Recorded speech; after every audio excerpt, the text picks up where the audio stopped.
एक बार की बात है, किसी गांव में एक पंडित रहा करते थे।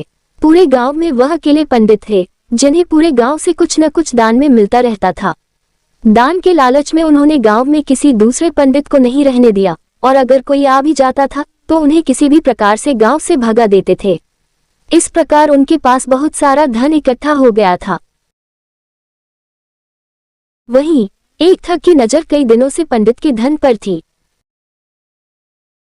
वह किसी भी प्रकार से उस धन को हड़पना चाहता था। उसने योजना बनाई और एक विद्यार्थी का रूप बनाकर पंडित के पास पहुंच गया।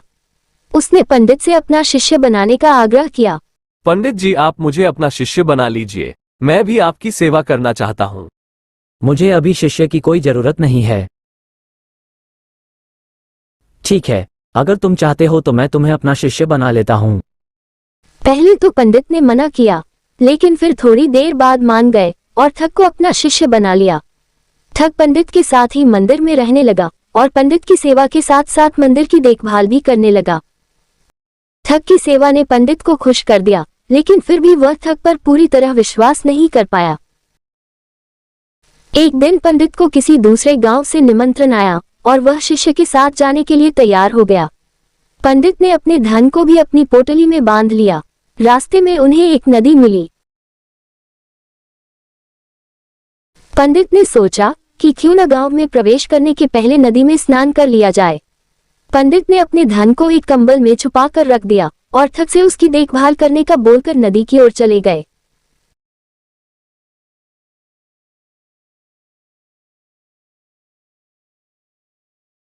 ठग की खुशी का ठिकाना नहीं रहा।